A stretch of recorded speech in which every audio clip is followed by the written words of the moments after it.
سر بسام نه پته مو سر ولا مخکې شو تاسو د خیبر پختونخوا د اطلاعات او تعلقات عامه سکرټر ارشد خان 13 ورځ د پختونخوا ریډیو مردان دوره کړې.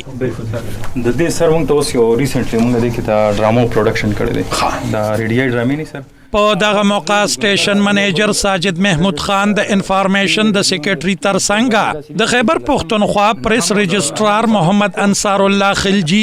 او د مردان ریجنل انفارمیشن افسر شمس الحق ته د پختونخوا ریډیو مردان د کارکردګۍ په اړه بریفینګ ورکړی دی. نه هم د تم په کورس کې شامل شوی په پښتو دا کې سر انفارمیشن سیکریټری ارشد خان د ریډیو د اهمیت په اړه د خپل خیالاتو څرګندونه کړې او ویلي دي چې د میډیم په نننی جدید دور کې هم خپل ارزښت نه دی بیللی. نو په موجودو کې که تاسو وګورئ نو سوشل میډیا او ټلویزیون د ریډیو نه غټ میډیمز دي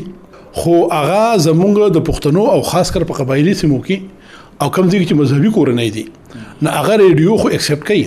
خو ټلویزیون او سوشل میډیا نه اکسپټ کوي. نو ریډیو نن هم د پښتنو په علاقه کې خاص کر زموږ قبایلی علاقې چې دي هغه کې چې دینو د خلکو لپاره د ټول نه خوخه ذریعہ ده.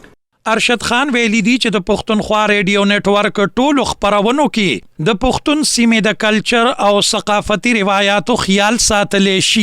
هغه ویلی چې د پښتونخوا ریډیو مردان ځانګړي خبرونه او پروګرامونه نه صرف د ولس د ذهني اسودګۍ سبب ګرځي بلکې د انتظامی د بهتر منصوبه بندۍ سره تکړه لیکوالان او کارپوه صداکاران د خلکو لارښودنه کوي. که تاسو وګورئ په دنیا کې د سیم ریډیو سټیشن چې هغه په ټوله دنیا کې خلک اوریدي شي خو هغه د مردان ریډیو نه دی هغه د پیښور نه دی هغه د پښتنو نه دی.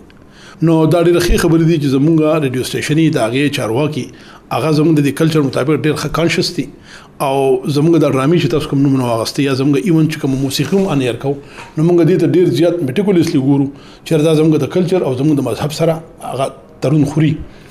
نو تر کومه پورې چې تاسو د کوم کسانو خبر او کړی چې دا ډرامې لیکلي دي چې کوم سکالرز دي نو دا ډېر لوی د خوشحالۍ خبره ده او مطلب دا دی چې زه خو ما دوی ته وویل چې ان شاء الله دوی به پروګرام کیږو زه به هم راشم او موږ به ان شاء الله د مردان د ریډیو په چینل نه د دې ځای نه د صوبې دپاره د ټول پښتونخوا دپاره یو داسې پروګرام وکړو چې هغه به ان شاء الله د مردان د نور مخکې بوځي. او د کې سر موږ سره لږ وانت کې مسله دی چې د اکوپمنټ د جنریټر سره ډېر زیات نقصان کوي باقي او ډېر زیات یوازې ستاسو نه بالکل هر شی چې په جنریټر د تفصیلی ملاقات پر مهال ساجد محمود خان د پښتونخوا ریډیو مردان د کارکردګۍ د نورې ښه کولو په اړه انفارمیشن سیکریټري ارشد خان ته خپل تجویزونه هم وړاندې کړي. ارشد خان ویلي چې د انفارمیشن څانګه د پښتونخوا ریډیو نتورک د بهترۍ لپاره عملی ګامونه پورته کوي او زر دی چې په دې اړه مثبت بدلون راشي. چې یو خو به مونږ نیم ټایم دې ورکو چې هغه زموږ د ټولو پښتني خاورې د پښتنو د کلچر د هغې پریزنټیشن کوي ایو به هر ریجن کې شاعران دي یا موسیقي ده یا څه پروډکشن دی څه شی جوړیږي څه ایجوکیشن انسټیټیوشن دی چې سم دا و سپیشلیټي څه ښکلی خوراک میلاویږي دې پورې چې ما دوی ته ووایي چې لکه فرض کړه اف سیزن سبزیانې کېږي یو سبزي راورسي او هلته کې په نور ملک کې نه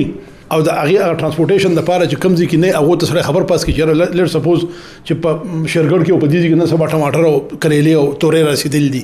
نو چې کوم ځای کې نه نو چې خلکو ته پته ولګي چې راشي دلته کې سوداګانې وکړي د خلکو د تجارت پې هم ښه شي. نو هر یو ریجنل ریډیو به د خپل ریجنل پروډکټس لیټریچر او د فنون لطیفه د هغې پروپیګیشن به هم کوي و سره به د پښتونخوا په اورال ایمیج کې هم کنټریبیوشن کوي. دا زیات تر موږ ریکارډینګ لپاره استعمال د پښتونخوا ریډیو مردان لپاره افضل خان مومن.